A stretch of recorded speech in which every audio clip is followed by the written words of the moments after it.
अशहदु अन्ना मुहम्मदुर रसूलुल्लाह। अरे ओ ठाकुर, कहाँ मर गए रे सबके सब। अरे ओ हिंदुस्तान के फौजी जवानों, अरे ओ पुलिस वालों, अरे ओ इंटेलिजेंट, अरे ओ मेरे देश के मंत्री, नेता, मंत्री और अधिकारी, देखो वो मौका ना आए कि जान बचाना हो भारी। हाँ, नहीं तो संत रविदास जी फख्र करेंगे, कहेंगे देखा मैंने कई 100 साल पहले कविता लिखी थी, सही हो गया ना। हाँ, तो मेरे भैया फौजी जवानों और पुलिस वालों और इंटेलिजेंट और देश के वफादार मंत्रियों, बैठकर बात कर लो। अरे फौजी जवानों, तुमरे जनरल भैया को भी मार दिए ना ये लोगों ने, अंग्रेजों ने इस्तेमाल करने के लिए भारत को, जनरल बिपिन रावत साहब को। क्या समझते हो उनका एक्सीडेंट है? इतनी दूरी तय करने में इस हेलीकॉप्टर को सिर्फ 5 मिनट का समय और लगता, अभी यही पता चलता है। हालांकि यहां हम 2 बातें आपको बताना चाहते हैं। पहली बात, ये कोई मामूली हेलीकॉप्टर नहीं था, ये 2 इंजन वाला हेलीकॉप्टर था और इसकी सबसे बड़ी खासियत ये थी कि अगर इसके दोनों इंजन फेल भी हो जाएं तब भी ये हेलीकॉप्टर क्रैश नहीं करेगा, तब भी आसानी से लैंड कर सकता है। और वो ऐसे कि ऐसी स्थिति में ये हेलीकॉप्टर खुद को एक पैराशूट के रूप में ढाल लेता है। जैसे पैराशूट अपने आप नीचे लैंड कर जाता है, ठीक वैसे ही ये हेलीकॉप्टर तकनीकी खामी होने पर, दोनों इंजन्स फेल होने पर भी आसानी से लैंड कर सकता है। इसलिए बड़ा सवाल यह है कि फिर यह हेलीकॉप्टर क्रैश कैसे हुआ। मान लीजिए अगर इसमें तकनीकी खराबी आ भी गई, दोनों, एक नहीं दोनों इंजन्स फेल भी हो गए, तो भी यह हेलीकॉप्टर आसानी से लैंड कर सकता था, लेकिन क्यों नहीं किया? बेचारी बेकसूर पत्नी को भी मार दिए। अरे थोड़ा शर्म करो फौजियों, थोड़ा शर्म करो। तुम्हारे जनरल को मारा है और तुम अपनी कुर्सी के बचाने के उसमें पड़े हुए हो। देश की सुरक्षा के लिए कब सोचोगे? सोचो, मैं नहीं कहूंगा क्या सोचना है तुम्हें।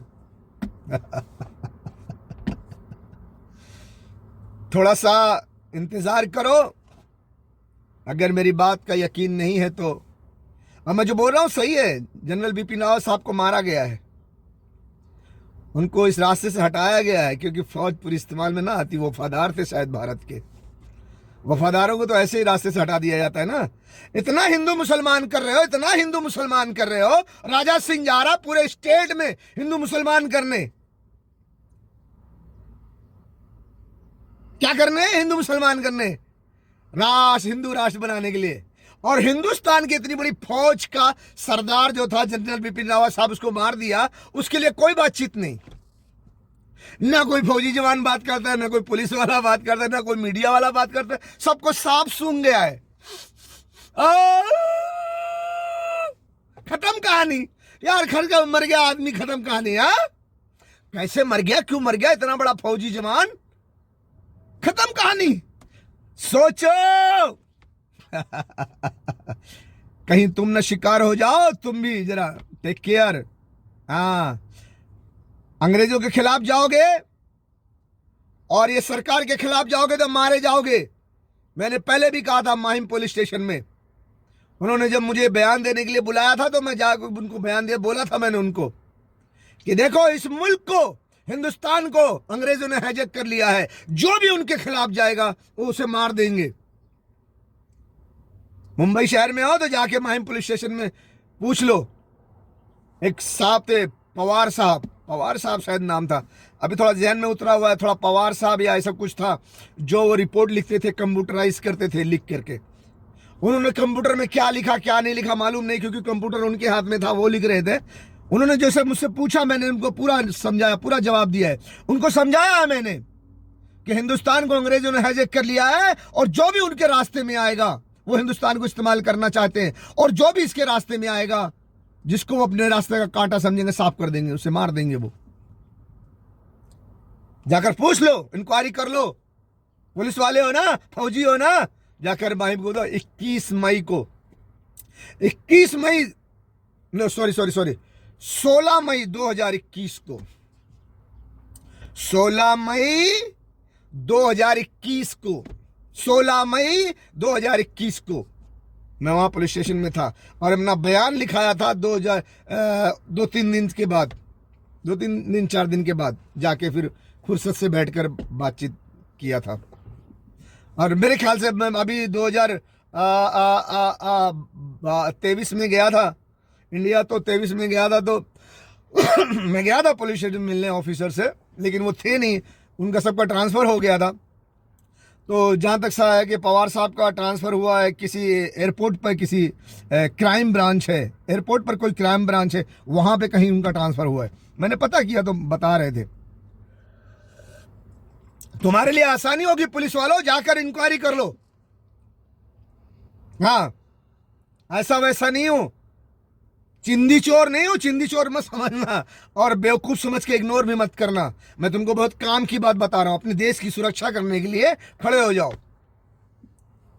2024 के लास्ट में, 2025 के फर्स्ट में यह प्रोपेगेंडा किया जाएगा, धूम धड़ाका किया जाएगा, कुछ भी हो सकता है, धम धम धम, या फिर काट मार लूट, हिंदू मुस्लिम फिसाद, कुछ भी हो सकता है।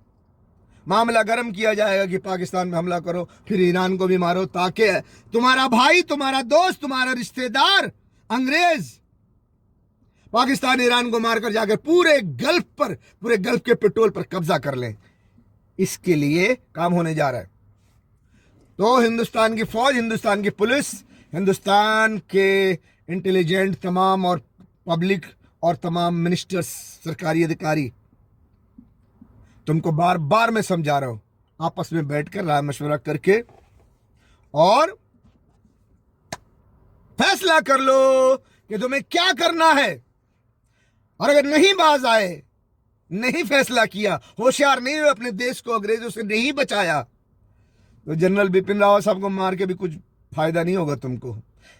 हिंदुस्तान के गद्दार नेताओं, तुमने जनरल बिपिन रावत साहब को मरवाया ना, फिर भी तुम मुसलमानों का कुछ उखाड़ नहीं सकोगे, न पाकिस्तान को मार सकोगे, न ईरान को मार सकोगे, न हिंदुस्तान के मुसलमान बहन बेटियों की इज्जत आबरू लूट सकोगे, और ना ही तुम्हारे वो रिश्तेदार सुपर पावर अरब के पेट्रोल पर कब्जा कर सकेंगे। ना ना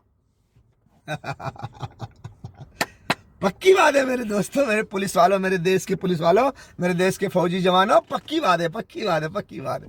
कुछ नहीं कर सकोगे, खाली ये चुटुर मुटुर छोड़े मोड़े जुल्म करके जालिम के लिस्ट में अपना नाम लिखवा लोगे कि देखो हम जालिम है, हमको अगर ताकत मिल गई तो हम मुसलमानों की बहन बेटियों की इज्जत लूट के उनको बाजार में ले जाके बेच देंगे कंटेनर में भर भर के। बस अपना नाम खराब करने के लिए आए हो। बस थोड़ी देर के बाद जैसे पाकिस्तान में हमला करोगे, वो जबरदस्त जवाब देंगे, धाम धाम धाम धाम धाम, खलास। मुझसे पूछो तो मैं एक बात भी बोल दूं आज, जो मैंने देखा था। चलो बोल ही देता हूँ, ये मौका यहाँ पर, ताकि हमारे पुलिस के, हमारे फौजी जवान और हमारे पुलिस, हमारे इंटेलिजेंट नेता और हमारे देश के तमाम लोगों को ये बात की खबर लग जाए।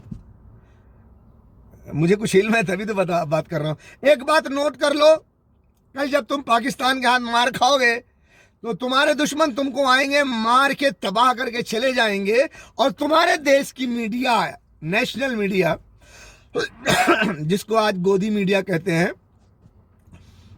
कान खोल कर सुनो, मैं भविष्यवाणी नहीं कर रहा हूं, मैं अपना इल्म, अपना ज्ञान का थोड़ा सा हिस्सा आपको दे रहा हूं। आपके दुश्मन आपके देश में आएंगे, आपको किस देश के, आपके देश में आएंगे, किस जगह आएंगे ये नहीं कह रहा हूं मैं, आपके देश में आएंगे और मार के आपको चले जाएंगे और बड़ी तबाही फैला के जाएंगे और आप कुछ नहीं कर सकोगे। और आपका देश का मीडिया, जिसे हम इस वक्त मुसलमान इसको गोदी मीडिया कहते हैं और दूसरे वफादार हिंदुस्तान के दलित वाले हिंदू भी गोदी मीडिया कहते हैं, वो गोदी मीडिया उस पर पर्दा डालेगा, कहेगा कि नहीं ऐसा कुछ नहीं हुआ है, दुश्मन ने कोई हमला नहीं किया है, कोई तबाही बर्बादी नहीं हुई है। लेकिन आजकल सोशल मीडिया का जमाना है, मोबाइल का जमाना है, फेसबुक का जमाना है, सब बहुत सारे जरिए हैं, छोटे छोटे चैनल्स वाले हैं, ये सब वीडियो सब कुछ इमेज और फोटो वीडियो बना के पब्लिक को दिखा देंगे, ये देखो तुम्हारे दुश्मन आए थे, तुमको इस तरह बर्बाद करके गए। गिरे पड़े जले कटे सब घर और लोग, हाथ पांव कटे जले मरे जिंदा मुर्दा सब दिखाएंगे वो। कितने बच्चे, कितने मर्द, कितने औरत, कितनी जाने गई, कितने जख्मी हैं, कितने हॉस्पिटल में है, सब दिखाएंगे वो। और जो दिखाएगा वो चैलेंज करेगा गोदी मीडिया को कि आओ देखो वहां जाकर सब तबाह हुआ है। लेकिन चूंकि गोदी मीडिया को पता है कि हम इस पर पर्दा डाल रहे थे, तो लास्ट में वो मजबूर हो जाएगा, बताएगा, कहेगा हाँ क्या करें। अच्छा, उस वक्त जो वो लफ्ज इस्तेमाल करेगा, मैं अभी वो लफ्ज को बता दे रहा हूं आपको वो उस वक्त वो लफ्ज इस्तेमाल करेगा टीवी पर कि हमारे जहाज, गौर से सुन लो, हमारे जहाज क्षतिग्रस्त थे, वहां तक नहीं पहुंच सके। हिंदुस्तानियों, मेरे फौज, मेरे भाई पुलिस वालों, मेरे इंटेलिजेंट, मेरे देश के नेताओं, सुनो, तुम्हारी मीडिया क्या कहेगी उस वक्त? हमारे जहाज क्षतिग्रस्त थे, वहां तक नहीं पहुंच सके। एक बार और बोल दूं, आपका गोदी मीडिया दुश्मन जो जगह तबाह करके चला गया है उस पर पर्दा डालेगा, बाद में फिर जब लोग उभार देंगे तब वो बोलेगा कि हम उसकी हिफाजत नहीं कर सके, इसलिए कि किस लिए? हमारे जहाज क्षतिग्रस्त थे, वहां तक नहीं पहुंच सके। देखो, मैं बता रहा हूं आपको, ठीक है? हाँ, तो आपको मजबूर कर रहा हूं कि आप ये सच्चाई जानकर कोई भी कदम उठाने से पहले आपस में राय मशवरा कर लो। आप अपनी फौज को पूरा जमा कर लो, पूरी फौज को, मतलब फौज के चंद ऑफिसर को, बड़े बड़े को जमा कर लो, बुला लो। पुलिस डिपार्टमेंट के बड़े बड़े ऑफिसर आ जाएं, कमिश्नर वगैरह वगैरह वगैरह, और सभी पार्टी के अच्छे अच्छे मिनिस्टरों को बुला लो जो देश में हिंदू मुसलमान का फसाद फैलाते हैं, ताकि अंग्रेज इसको आसानी से इस्तेमाल कर सके, उनके लिए रास्ता बनाते हैं। ऐसे लोगों को भी बुला लो ताकि उनको थोड़ा सा नसीहत दे दो। मैं किसी से दुश्मनी या कोई बुरा भला नहीं कहना चाहता, लेकिन नसीहत कर दो कि भाई देश में हिंदू मुसलमान ना करो कि सब अंग्रेज के इस्तेमाल में आए और चंद गद्दार नेता हमें इस्तेमाल करके हमारे देश को भी बर्बाद कर दें और हमारे औरतों को बेवा बना दें। कई करोड़ हिंदू मारे जाओगे तो कई करोड़ औरतें बचेंगी बेचारी, उनकी ज़िंदगी बर्बाद क्यों करना चाहते हो? तो ये सब मिलकर आपस में एक मीटिंग करो और फैसला करो, कुछ अच्छा फैसला करो। आप पढ़े लिखे लोग हो, आप अपने देश की सुरक्षा कर सकते हो। देश के चंद गद्दार क्या पूरे देश को बर्बाद कर देंगे? तो आपकी ये फौज, आपकी ये नौकरी, आपको वर्दी पहन के क्या फायदा? जब आप हार जाओगे, जब आप गज़वे हिंद में हार जाओगे, आपके न जाने कितने करोड़ मारे जाएंगे, फौजी मारे जाएंगे, और तमाम फौजियों की बीवियां, बेटियां, घर की बच्चियां और तमाम जितने कट्टर हिंदू मारे जाएंगे, जितने भी हिंदू मारे जाएंगे, उन सब की घरों की कई करोड़ औरतें होंगी, जवान बच्चियां, जवान औरतें, शादीशुदा औरतें, जवान और जवान बेटियां, मासूम बच्चियां। इन सब का क्या होगा फिर बाद में? कल आने वाली इस मुसीबत के बारे में आज ही सोच लो। तो मेरे फौजी भाइयों, मेरे पुलिस वाले भाइयों, मेरे देश के नेताओं, मेरे देश की आवाम जनता, और इस वक्त मैं कहूँगा हमारे देश की हिंदू औरतें भी, देखो तुम सबको ज़रूरत है इस वक्त सोच समझ कर कदम उठाने की।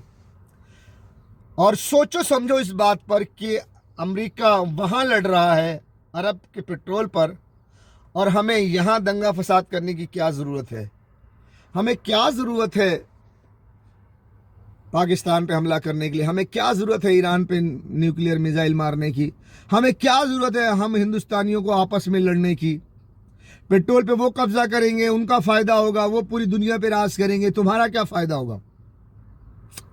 तो ये सब सोच समझ कर करना, जो भी करना, क्योंकि तो फैसले तुम्हारे होंगे, जो कुछ नुकसान होगा वो तुम्हारा होगा। मेरा काम तो सिर्फ समझाना है, मेरा काम सिर्फ बताना है, क्योंकि अंग्रेज़ों का काम, अंग्रेज़ों के रास्ते में कोई कांटा ना आए, अंग्रेज़ों का रास्ता बिल्कुल आसानी से ये काम हो जाए, इसके लिए कोई भी मुसलमान कुछ बोलता है तो आप उसको जेल में डाल देते हो, क्योंकि हिंदू को खुश करना है। हिंदू खुश होगा तब उसके पीठ के पीछे से ये काम होगा, नहीं तो नहीं होगा। तो डालो, हमें क्या मतलब है? मस्जिदें गिराओ हमें क्या मतलब है, मदरसा गिराओ हमें क्या मतलब है, मुसलमान को मारो हमें क्या मतलब है, मुल्लाओं को पकड़ो हमें क्या मतलब है। लेकिन एक चीज याद रख लो, जितना मस्जिदें गिराओगे, जितना मदरसे गिराओगे, जितना मुसलमानों को जेल में ठूसोगे, जितना मुसलमानों का कत्लेआम करोगे, जितना मुसलमान की बहन बेटियों की इज्जत आबरू की तरफ बुरी नज़र से देखोगे, जितना मुसलमानों की बेटियों की इज्जत लूटोगे, जितना मुसलमानों की बेटियों को कंटेनर में भर के बाजार में बेचोगे, उससे कहीं ज्यादा जुल्म गज़वे हिंद के बाद तुम्हारे साथ होगा। पक्की बात है, याद रख लो। बहुत सारी भविष्यवाणी है, लेकिन मैं अभी उन सारी भविष्यवाणी को आपके सामने नहीं रख रहा हूं, क्योंकि अभी मैं वक्त आ गया है करीब, इसलिए मैं तुमको मेन बातें बता रहा हूं। और बहुत सारी मेन बातें नहीं बता पा रहा हूं क्योंकि वीडियो नहीं जाएगी, फिर आप तक नहीं पहुंचेगी। भला यही पहुंच जाए तो आप लोग जरा इस पर गौर करो। और एक बात और मैं आपको बता दूं, फौजी भाइयों, पुलिस वालों, इंटेलिजेंट, आप लोग बड़े पढ़े लिखे हो, मुझे शायद बोलने का ढंग नहीं मालूम, मुझे शायद, मैं पढ़ा लिखा नहीं हूँ ना, मैं ज़्यादा पढ़ा लिखा नहीं हूँ। 5वीं क्लास पास हूँ, 5वीं, कक्षा 5 में भी कहते सालाना इम्तिहान नहीं दिया मैंने।